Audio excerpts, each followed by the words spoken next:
What if your time in network marketing was just the beginning, and the real magic happens when you take everything you learned and create something that's fully yours? Today, I had the opportunity to visit with Sarah Fraggis, who owns Filterless Era, a beauty brand where she took all the skills that she learned in network marketing and created an online business selling a product that already existed in the marketplace.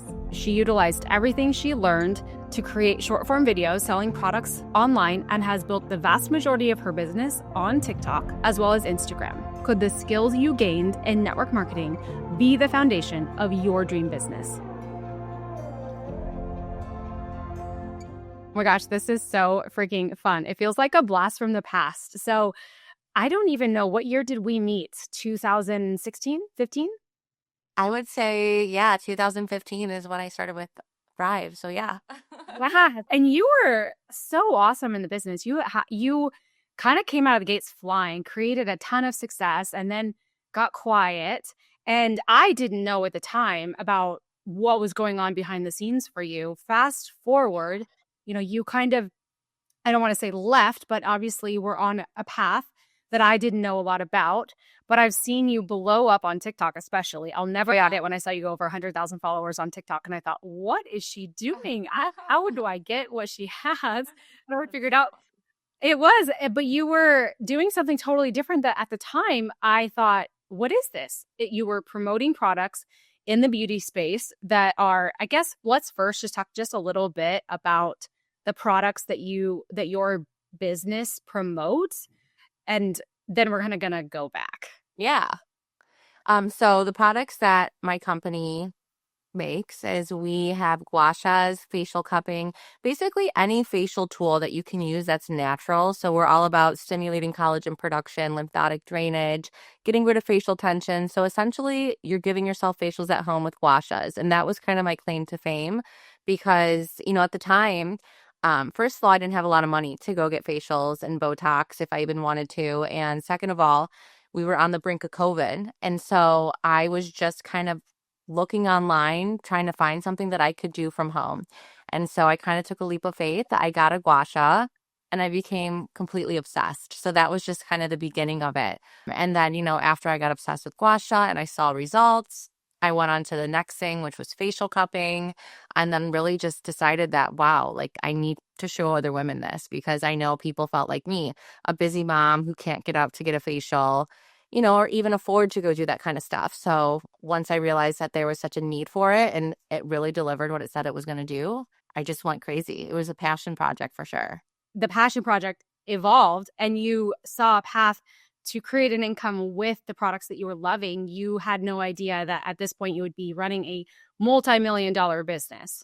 Here's the thing. It's like I knew that I was doing something that was going to be big. It was like this. I'd always give it to God. I give the glory to God because, I always stay in prayer with things. And I was praying because it was like I've done so many different things. Like even Thrive, when I was working with you, I loved it. And I learned so much from that opportunity. But I was always just kind of doing really good here. And I just couldn't break the barrier to like make it a real income. I was doing well, but I just, and I was like really lost. I was like, what am I going to do? And so I ended up going to a corporate job after Thrive. So that's kind of when I got quiet. And that I even disliked more because I'm just one of those people that I have a hard time paying attention.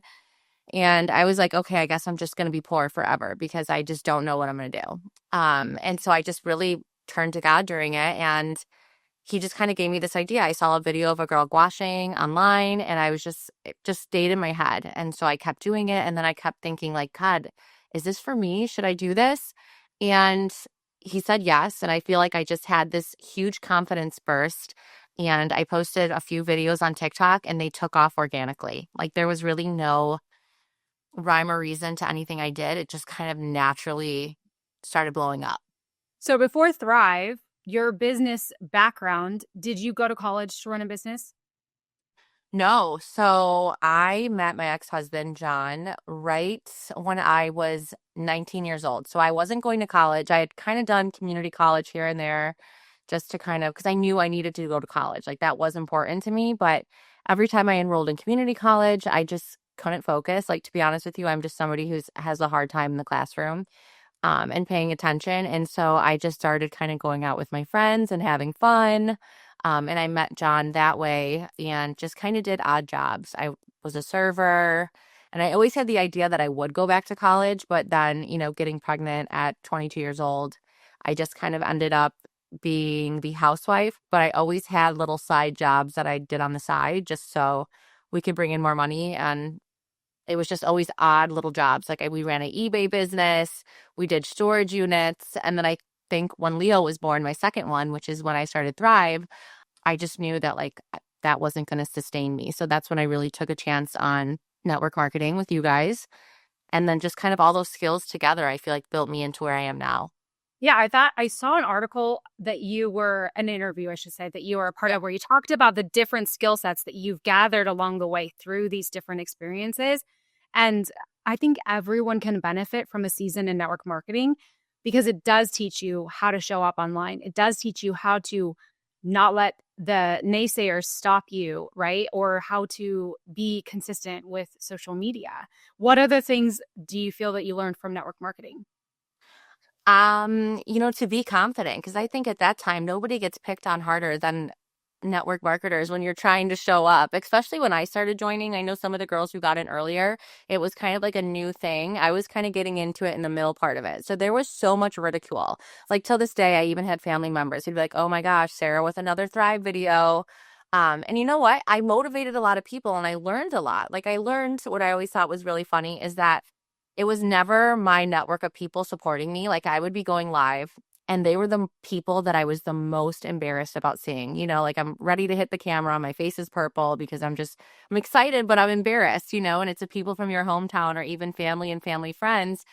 And, I would get so many customers, but they would always be people that like I wasn't close to. And so they were able to see this part of me, but then there was so much ridicule from the people who knew me. And I think that's probably one of the things is resilience and really just showing up, being passionate about something and being able to deal with people like, criticizing you. Because in this type of business, you have to. If you can't take criticism, then you can't grow.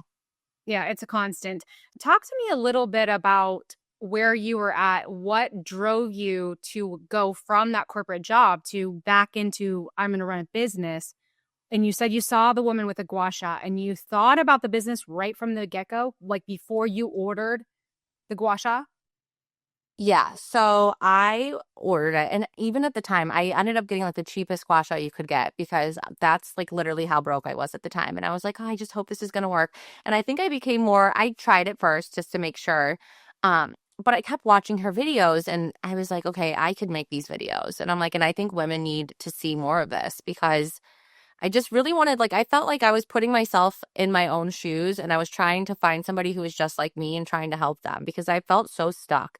I felt like I wasn't like pretty enough because I wasn't able to do all the things women were doing, having two kids. And, it was kind of always ride the highs, survive the lows. That's what our life was. A big commission check came in, we were doing really well, and then it would be super lows. So I was just like needing to find something steady. And so, yeah, And I just knew. you were still in your marriage at this point. Yes, I was in my marriage at this point, unhappily for a while. But he was the breadwinner for the family. And I feel like, part of me was just kind of taking a lot of heat from him and just kind of really not able to flourish myself. But it's like I didn't want to disrupt my household. Yeah, like I was just kind of stuck. I was stuck. I was unhappy, but I knew like I couldn't leave because there was, I was scared about money.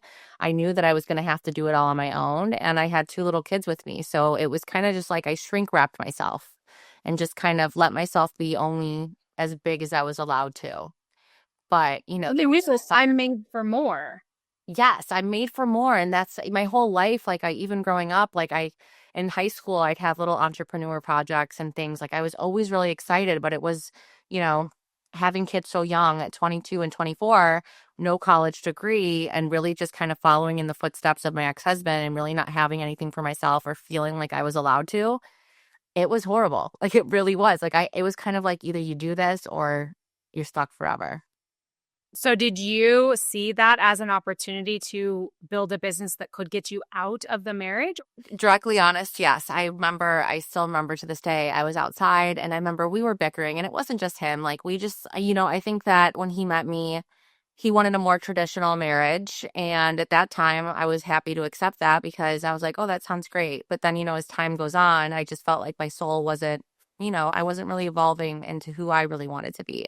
And so I remember we were always at each other. Like he wasn't happy with me for things. I wasn't happy with him. And I remember just being outside and like praying to God. I was just like, God, please, if I should do the squash business, send birds left. And sure enough, bird went left. And I'm like, okay, do it again. This could be a coincidence. And sure enough, it happened. And from that moment on, I remember I got up off the back of my deck. I was laying out in the sun. I put on headphones. I downloaded Audible and I started listening to books of how to build a business. And I would just walk around my neighborhood. Like even to this day, I remember like formulating the name. I was like, filterless. Okay, I want to do something filterless. Filterless. Okay, filterless we can't do because that's too common. Filterless. And then I'm like, Filterless Era. And then that came and I was like, boom, So cool. here's step number one. And that's what it is. It was one step after the next, just consistently. Like I just kept moving forward. So, and I think that there's a certain amount of when you have that seed planted of, I think I'm meant to do this, there's a part of you that it knows. There's an inner knowing, but then there's also a part of you that has those fears and doubts. And so, what limiting beliefs or fears did you have in pursuing this business? So I was scared because at the time I had just left my job, LeaderCast. So I was working at LeaderCast and I just got my last paycheck. And I was like, okay. And John, my ex-husband at the time, had no idea. He knew I quit and he was supporting that because literally I mean, he was a great husband in some ways. It was just like, he was like, if you're not liking this, if it's not filling your soul, then fine, because I was like, I really felt at a desk job like I wanted to hit my head on the keyboard. Like I was just like, I don't know, made me go depressed. And so anyways, I got my last paycheck and I didn't tell him about it because I'd been thinking about doing this business. And I remember I brought it up to him the first time and I was like, hey, I'm going to buy a label printer, which is like $25. He was like, didn't even really want me spending money on that. Like he didn't even believe in that. So I'm like, okay. In that case, he's never going to understand this. Okay, really fast. Why do you think he didn't support you buying a label printer? I think that money was so tight. And I think that now that I was quitting my job, it was going to get even tighter. So it was going to all be on him. And I think it was just kind of like counting pennies. And I just don't think that he thought, he probably thought it was going to be another just thing I'm spending money on and I'm not really making money out of it, is really what I think. There was a lot of ridicule too. Like I knew I was going to do well in this, like I said, and I always say the confidence came from God because, man, it was constant. Like, your videos are embarrassing, and not just from him. You know what I mean? There'd be times he'd be super supportive, but we'd be at each other in different ways. So, that would get brought up along the lines. But it was, other family members, even acquaintances, or I'd hear through the grapevine what people were saying. And that's the thing, too, that like really just, I know you can relate to that too, because network marketing does that. But it's like, now all these people have definitely rallied around and they're super supportive, but it's like when I would have needed them the most, like when I had nothing, that's when they were the worst. And it's like then when you have something, people are a lot nicer to you. So it's so backwards. And I always try to remind myself that, especially when I see like a new entrepreneur or something, I'm just like, I want to go give them a hug and lift them up as much as I can because it's brutal. It really is. What did you do when someone ridiculed a video of yours? Honestly, I think through Thrive, we had such a good team too. Like Tessa, she helped me a ton. Like, in the beginning, she's like, yeah, who cares? Like, move on. And so, like, I already learned a little bit of that from her. Like, I swear the confidence came. But as for the criticism, no books really helped me with that. I just kept pushing forward because like I said, I was ridiculed, but then I'd have a video get 80,000 views. And to me, that was huge back in the day. I'd never, I had 0 followers. So 80,000, I was like, whoa.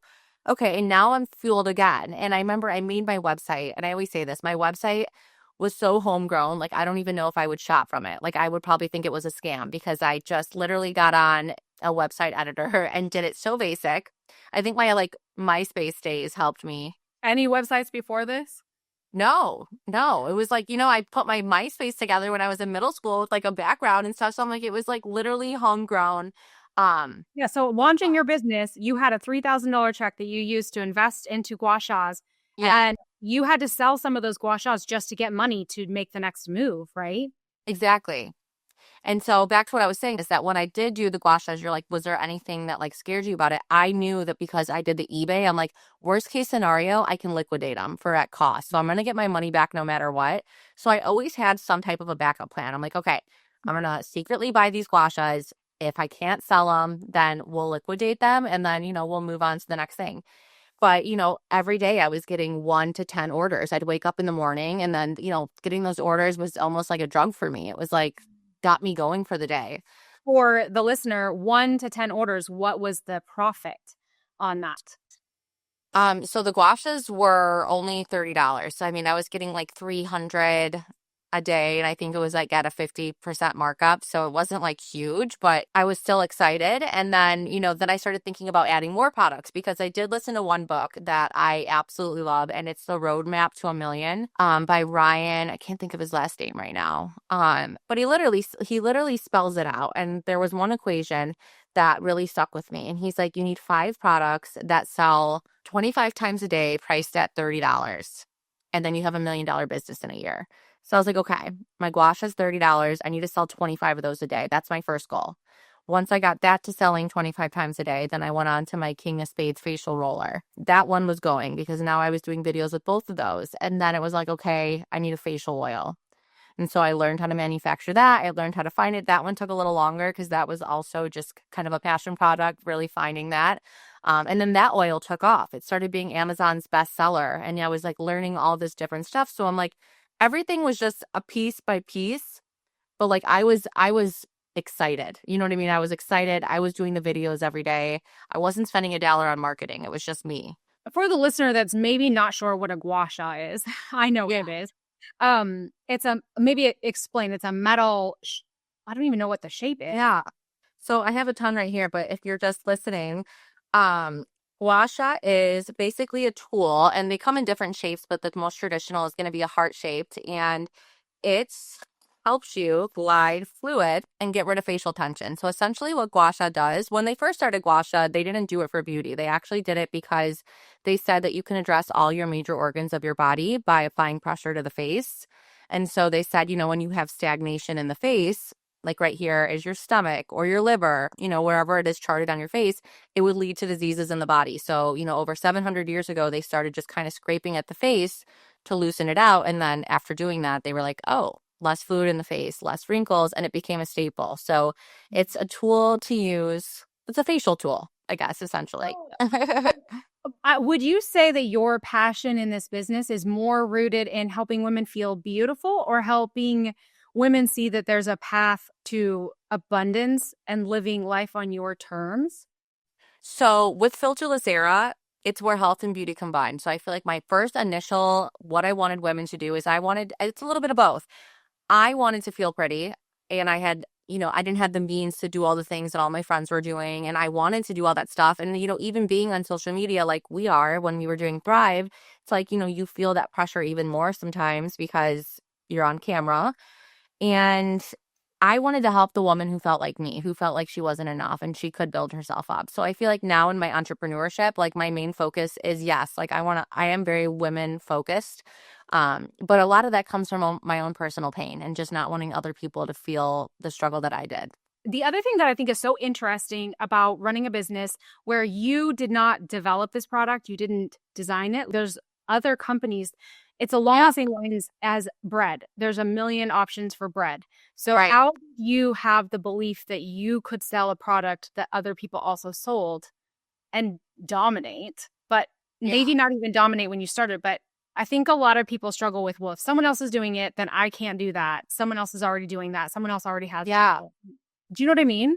No, that's great because people say that all the time. And like one of the things that I say as an entrepreneur is I will have a lot of my friends, and I have so many awesome friends, and I'm like, they are so creative. They're even more creative than me. I think they could just blow up in one way, but they wait for everything to be perfect, and they let that doubt come in and crush them. And I feel like what people are going to buy is they're going to buy from you. So I feel like for me, I didn't even think of it that way. I was thinking, ooh, I can liquidate it because at least I know it's a product people want. And I taught them something. So my videos, it's like I was giving them free knowledge because I took courses. I, educated myself in this. So I always say it's like, you can't be stingy in the beginning. Like if I messed up an order, I was going to send them double times the order to make it up. Like you want to get your good clientele. You can't come. And I also feel like also when you get into it, like you have to just go, if your mind's in the right set of like, I want to do this to help women and that's what you're going for, it's going to radiate through you rather than, oh, I'm just going to try to make a sale. Because some of these major companies, they lose that. They lose that passion, which is something that I never want to lose, which is like what made me start this. I don't want to become someone that's just, throwing out a sparkly gua sha and saying, oh, everyone needs to buy this. I still wanted to have the meaning of kind of what the company is, which is creating a filterless era, being able to bring the spa home and do these treatments and just feel good within your own self. And it's an amazing product. It's an amazing product. Everyone that's listening should go buy one. It makes more of a difference when you use it over time, but it's pretty amazing the difference it makes with one use. Yeah. No, for real. I became obsessed like right away. That was the whole thing is like I doubted it in the beginning. I was like, I don't know if I believe these girls. But now I always tell people in my videos, I'm like, grab your tools and do this with me and you will see. So, how long into building this business were you? I don't know if I want to ask about if you were at a full-time income before you left. I always tell everyone I was scared to buy a gallon of milk. That was the lifestyle that I was in. I didn't know if my card was going to decline or if it wasn't to decline, and I didn't know because I had no access to our account and it was the way it was. And I think, there were some things he wanted to hide from me. He made all the money and he was more in that chauvinistic way where I'm saying is where I feel like we really fell apart is I think he wanted a certain type of life. And when I was young and eager to give that to him, we were great. But then when I wanted to become my own. So yeah, I almost feel like I was living under, like, I'm telling you, like, how is a diamond formed under pressure? And that's literally what I was living under. And even when I remember I left and I had $100,000 in my bank. I was still scared to buy a gallon of milk. I was like, oh my gosh, this is all going to taxes. This is going to this. But man, I was hustling like none other. I had no idea. Like, I had no idea what to do with this money. And I think even till this day, I'm not a huge spender. You know what I mean? Like for what I've done, I just really do get nervous still. I'm like, that will always stay with me is the nervous of like going to the grocery store. To me, living a good life is being able to like not worry about that. I think the reason that you have created so much success in this business is that your focus and drive wasn't to make a lot of money. It was to help every woman not feel the way you felt. And that's always going to produce authentic connection in your audience when you show up online that way. And Yeah, if you're serving the world in some capacity, you will be taken care of financially. absolutely. How was the divorce since you built so much success before you actually left? So, at the end of our divorce, it was kind of, there were times, I think you even remember when like at Thrive, you could already tell our relationship was getting rocky because sometimes I'd have to delete my Facebook because he didn't like me doing Thrive. So there were some times he was allowed in my business account because I just wanted to like keep him chill. I wanted to keep him quiet. And so at the end of the divorce, I remember we got into an argument and he had taken kind of a big lump sum of money from my business account, which I was so scared to spend money out of because, like I said, I didn't know what taxes were or anything, and I was just paranoid. And the day that I left, I had already gotten a townhouse in Schaumburg with my one friend, Christy. And the day I left, he came with like the biggest, baddest lawyer and served me papers from like, and this guy is nasty. He's known to be like one of those nasty lawyers. So he served me papers as I was clearing out the house. And I'm sure, he felt a certain way that I already had, gone and got the place. But I was just like ready to break free. So I left with that money in my account, but I was scared. So I showed up for the first like 2 months moving into the new place and knowing what I had to do. I was working like a racehorse just because I was like, okay, I want to make sure I have enough. And I knew that I wasn't going to get help with the kids. And I mean, he would show up as a father, but I knew I wasn't going to get money from him. And I knew that it was going to be something that I had to do all this. So it was very stressful. And then I think, yeah, the divorce kind of rocked me a little bit, just finding myself again. And it's So, finalized, obviously, now, right? yeah, it's finalized. But like after, I think we separated in December and it was finalized, or maybe it was finalized. Yeah, I left in December of 21 and it was finalized in 22. And it was just a lot of going back and forth with the lawyers. And man, I mean, as you know, with anybody, there's just a whole lot of drama with that. It seemed like it was a lot longer than that. I mean, I remember Yeah. not being super connected to you, but I do remember feeling like it was a longer time period of fighting and not getting to the end where you can close that door. It was because it was like just, I think through divorce, it's like I was with him from I was 20 to 29. So And he was kind of, he was older, 12 years older than me. So it was almost like he was kind of like this, like, figure of like somebody who kind of led us. He led us in a lot of ways. And so then now I was finally on my own, figuring out that I could be myself. And so that was a whole nother thing because now I had all this free time and I was becoming, and so I kind of got lost. So I would say for a good 6 months, the business was kind of, it was just like a well-oiled machine, just like kind of doing the bare minimum. But I was kind of all over the place mentally. Like I was going out with friends. This was new to me. I thought it was fun.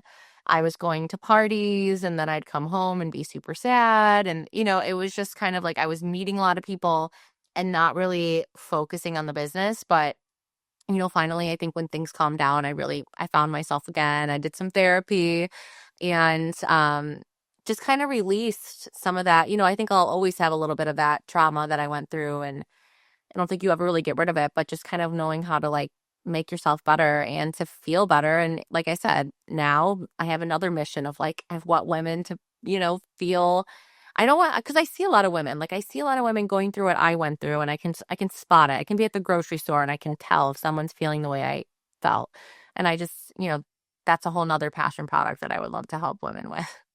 Now, how would you compare and contrast running the Thrive business to running this business in the sense of that it's your purpose to run this business?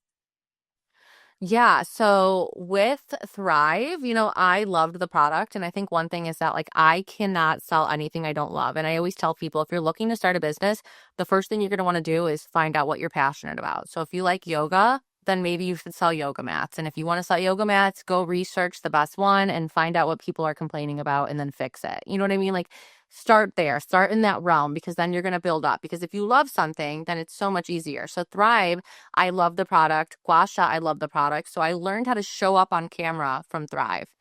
And then, now I had to learn about, eBay taught me how to craft up a listing and ship an item out. So I already had that.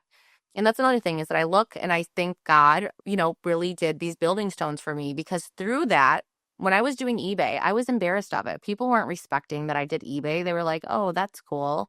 When we were doing storage units, that's cool. But I never had that fancy corporate job that I wanted. And then I did Thrive and I did really well, but it was so hard. I was great at bringing customers in. It was just like hard to recruit a team. That's still not my strong suit. Like I have people who run my team for me now. Like Christy, she runs a lot of that stuff for me and she's so good at it. But I'm like, you figure out what you're good at and what you're not good at. And so, Thrive taught me how to sell online and be on camera. And so I just look at it and I'm like, all those building blocks that I once might have not been proud of, I'm so proud of them because it was almost more valuable than college. Oh, I think it's 1,000% more valuable than college. 1,000%. Yeah. You learn as you go through those different experiences what you don't love and how you don't want to live your life. Like when you have the corporate job and you're sitting at a desk wanting to bang your head against the desk. I can still remember how it felt to have someone telling me what time I got to take my lunch break. Yeah. Sorry, I don't want to live a life where someone else decides when I eat my lunch. No, I get it. I want to live my life on my terms.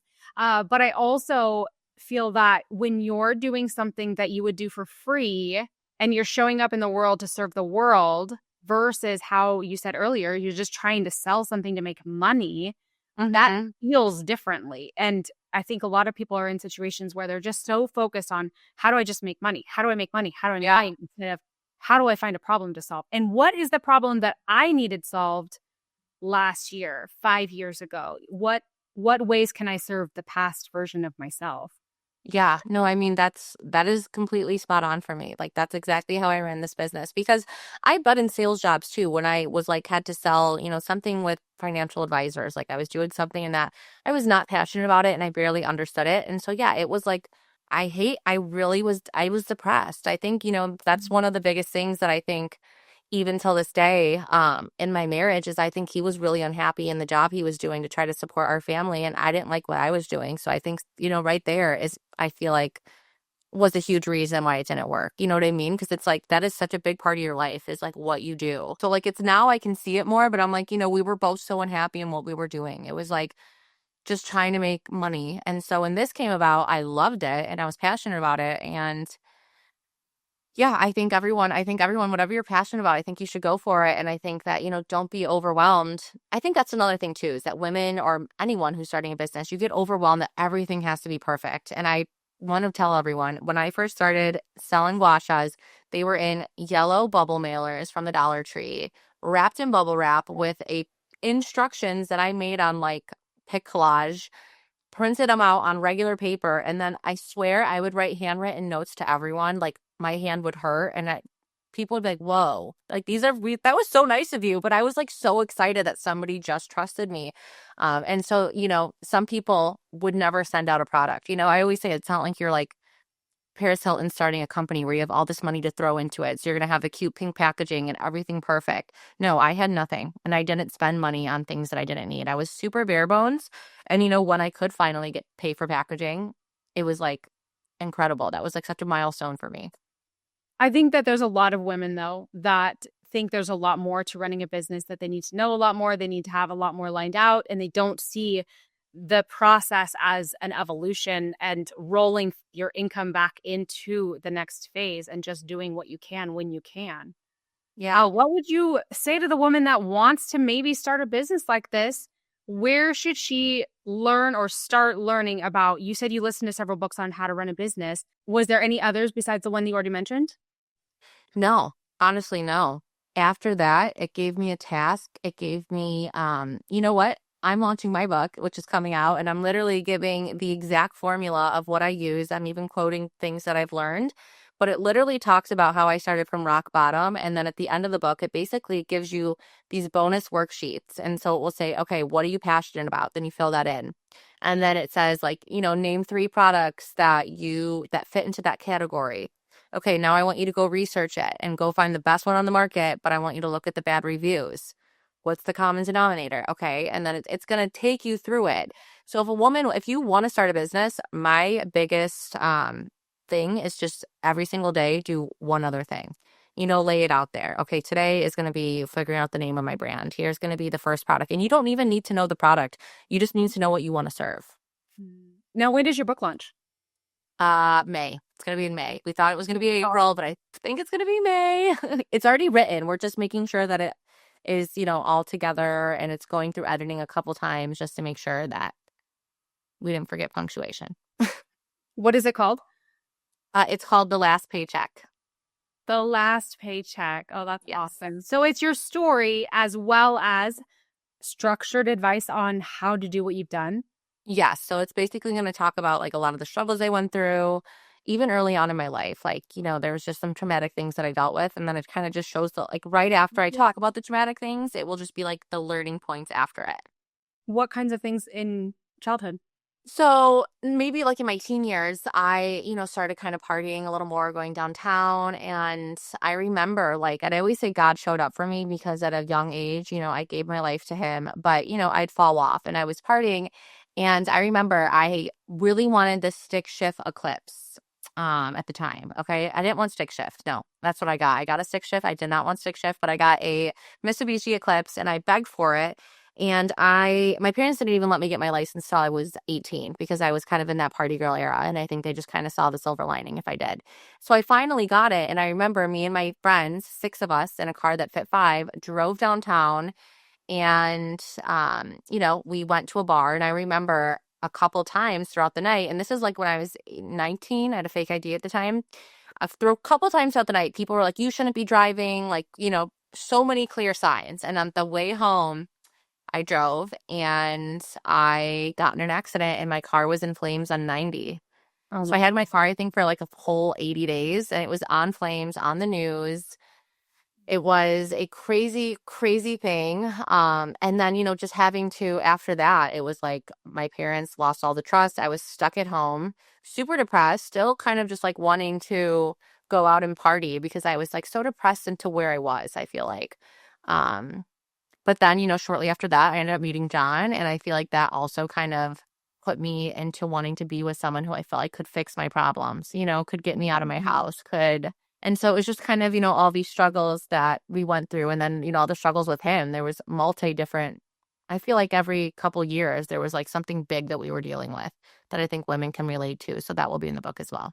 Yeah. So speak to the woman or your past experience where you said you wanted him to solve your problems.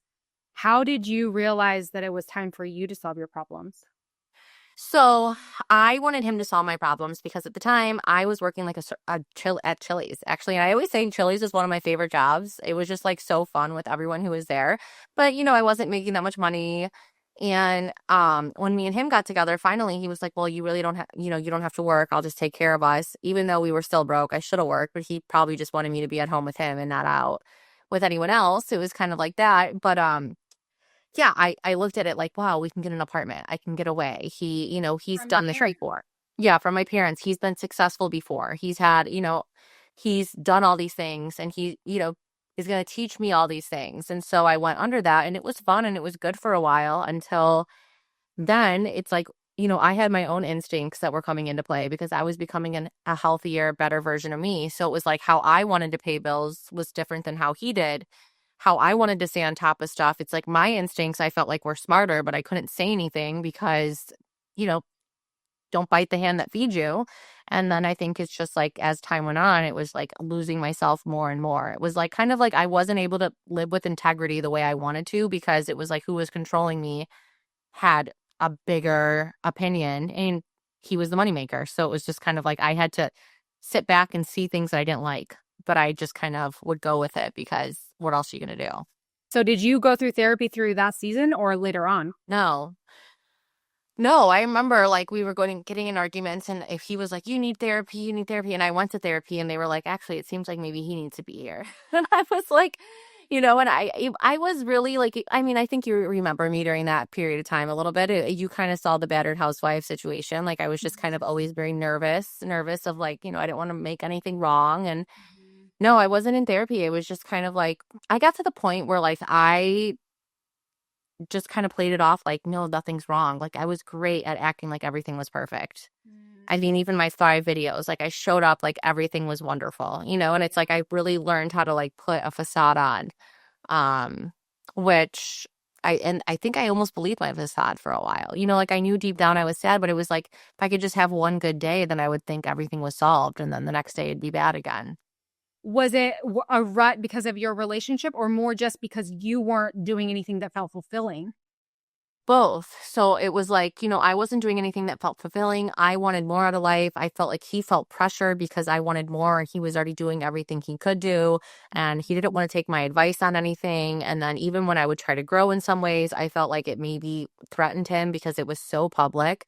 Like with like going online with Thrive and stuff, like, I think just him thinking his wife's on camera all the time or like whatever, kind of like making fun of me. And it was just like, somewhere along the lines, it's like I think we both just got fed up with the whole situation. Like I was like, no, I'm gonna be me now, and this is the best thing I've ever done. Like I've never felt like myself so much, and it's like if I never took that chance, like I see women, and it just makes me so upset because I would probably still be stuck and not having any of the life experiences that I've had in the last 3 years, which I feel like could even make up for the 10 years that I just kind of felt under a rock. How would you say that you look back on that season where he didn't want you to thrive and Yeah. you said intimidated or threatened. I think you use the word threatened.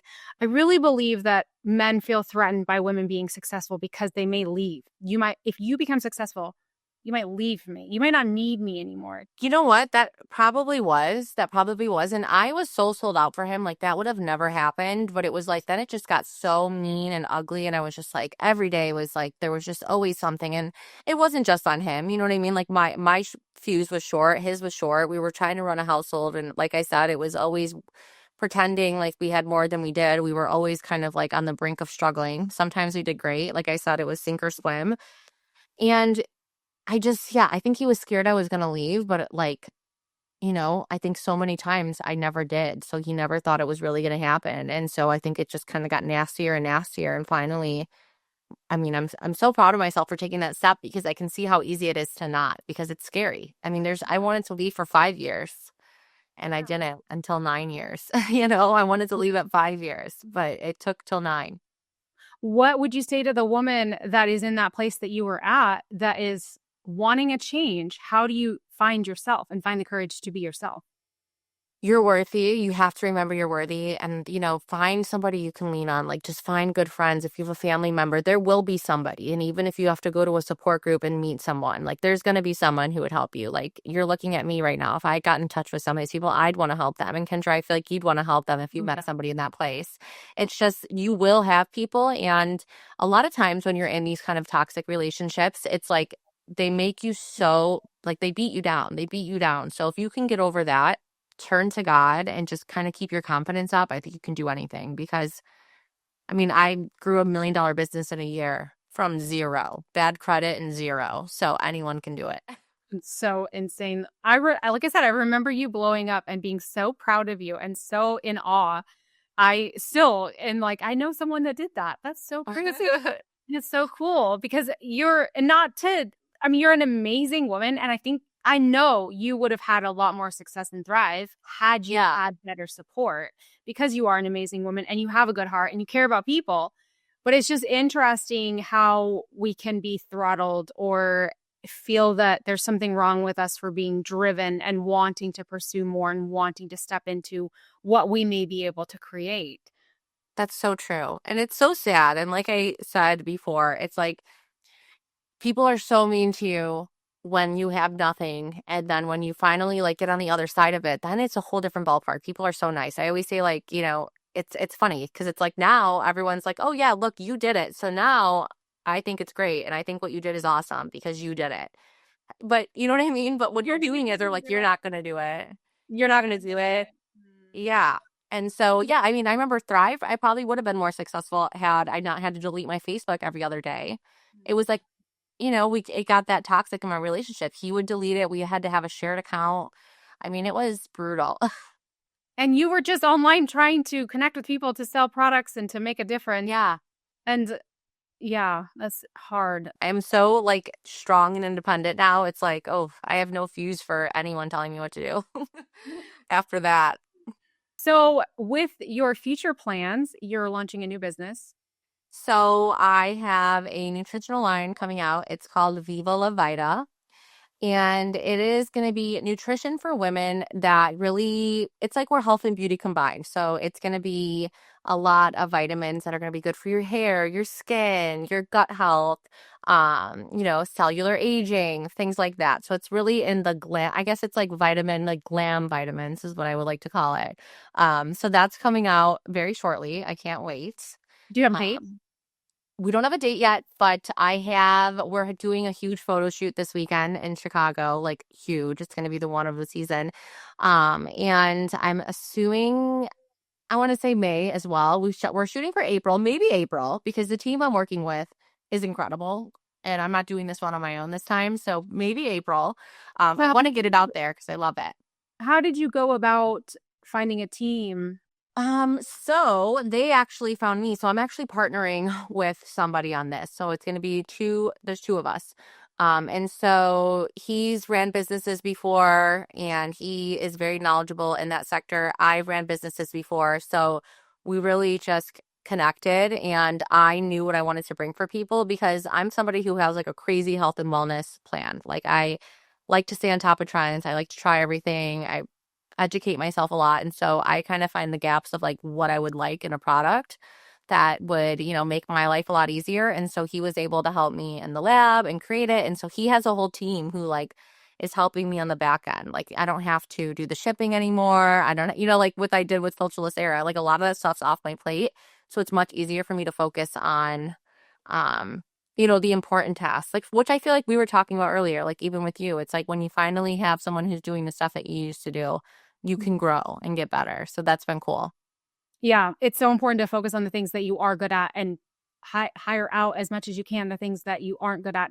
But that only comes with time. There's a certain amount of grind period that you can't just jump straight to that.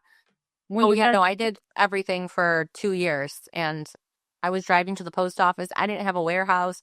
No, I did my time. But that's why now that I'm like at this point, I'm like, this is nice.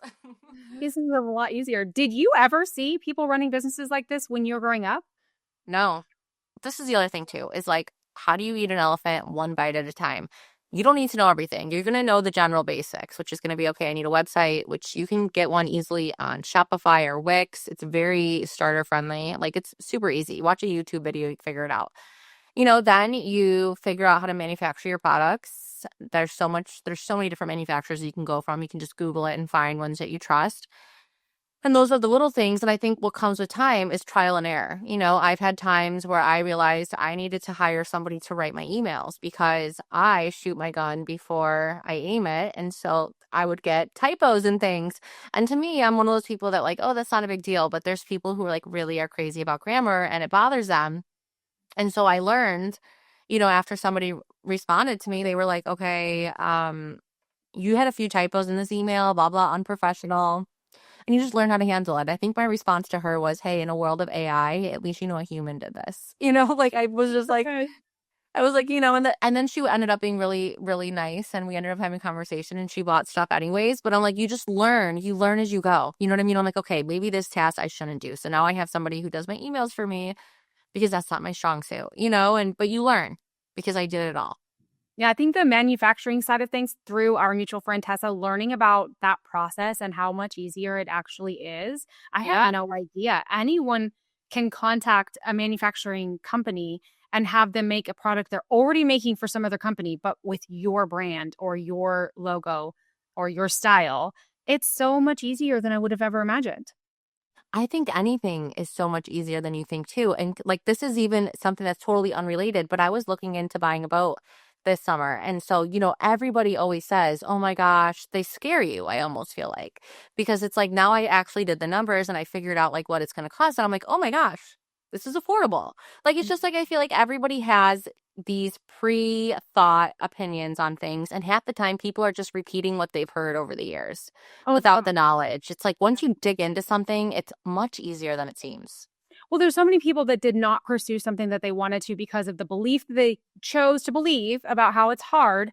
And therefore, they can't support you doing it because they weren't able to support themselves doing it. And they don't know. And they don't know. I think that's a lot of it. There's a lot of people that really, truly don't understand a lot of things about it. So it's naivety. But I also feel that you're always going to have those people in the background saying those things, and you have to trust and listen to your own heart and your own intuition, that own guidance that says no, you are meant to be doing this. Yeah. I think we talked a little bit about this off camera, and I don't, like I said earlier, I don't know that you'll ever be able to pursue something without any fears and doubts, but there's just this little extra spark when you know this is the path. Can you speak to when you felt that with this?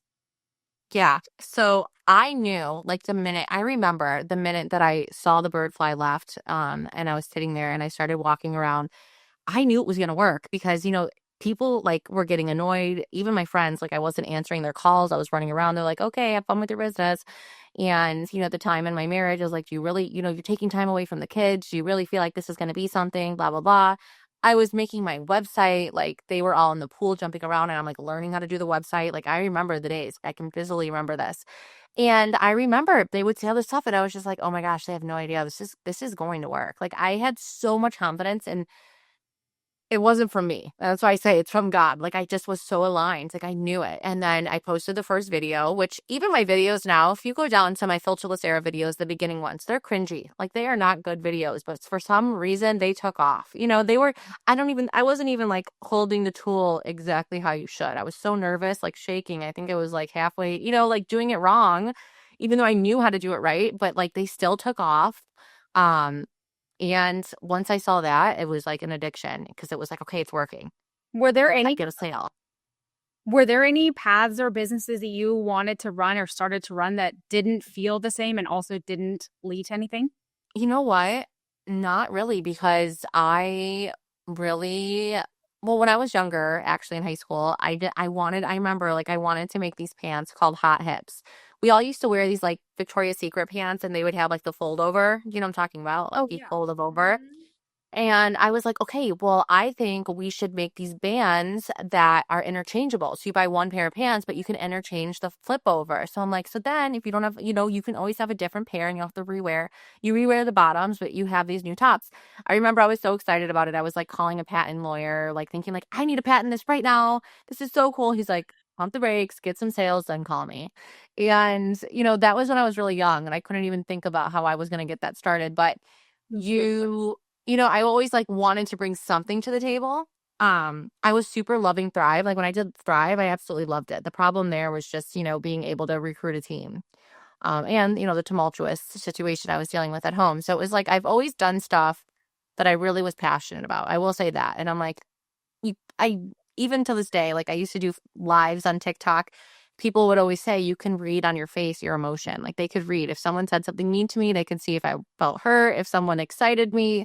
That's just who I am as a person. So I think staying authentic really. I just asked that question because I'm thinking, why in the world would he not let you buy a label printer?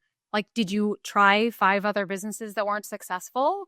No, Like no, that I don't reads know. to me that you never even attempted to do another business. It's not like you had this like serial pattern of failing that he No, didn't.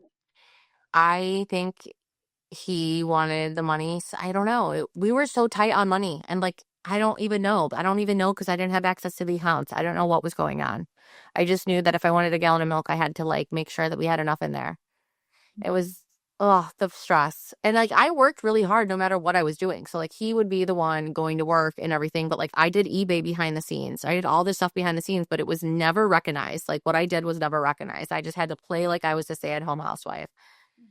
And so, how's a diamond form under pressure? We're going to say it again. I think, a diamond's form under pressure. Maybe I just was, always under pressure. And so finally something clicked. What is the best piece of advice that you've ever received? Really, the advice that I taught myself, which was silence the outside noise. And it's funny because you were kind of talking to that. And I remember I used to tell myself that like all the time when I was starting. I'd just be like, silence the outside noise. It's like focus on your path. Do not think about the negatives of what people are saying. Like just keep doing what you're doing. Absolutely. And the last question is, what is one thing that you wish people understood about you better? That's a good question. I wish people knew that I did have a lot of struggles. I think a lot of times you see Filterless Era in my account right now, and it's grown to be such a big account, and I don't get too personal in it. Usually I just kind of share my skincare and things like that, and I've been dying to tell my story, which is kind of the whole purpose behind the book, but I want people to feel encouraged. I want people to feel encouraged, and I want them to see a piece of themselves in that because that's kind of my new goal now is that I want them to know that like I came from anything but perfect and I didn't have anyone investing money into me. You get a lot of people giving, opinions. Like you'll have people thinking like, oh, your parents must have helped you with an investment. No, this started from $3,000, a secret in a tumultuous situation. I want people to know what they're capable of because I went through a ton. That's awesome. Well, I'm excited to read your book. I can't wait. And Yeah. I'm so thankful to have been able to catch up with you. Like I said, we've known each other for a lot of years and a lot of that, like, didn't know the full story. I knew there was things and I didn't know the full story. And I just am really inspired by everything that you've created. And I'm excited for the difference that I know your book's going to make. So thank you for spending your day with me. Well, ditto. I'm excited. I love this podcast already. You're going to do amazing. And I'm so happy that we got to reconnect. What an incredible story of resilience and grit and grace. Sarah's journey proves we're not stuck. We are just one bold decision away from a completely different life. She didn't wait until she had it all figured out. She took one step at a time and built something beautiful out of the broken pieces. If there's one thing that you take away from this episode, I hope it's this, that you are capable, you are strong, and you don't need permission to start. So let me leave you with this question. Who do you need to become to live the life that you can't stop thinking about? Thank you from the bottom of my heart for tuning in and being a part of this community. Be sure to subscribe, share this with a friend, and remember, let no one clip your wings.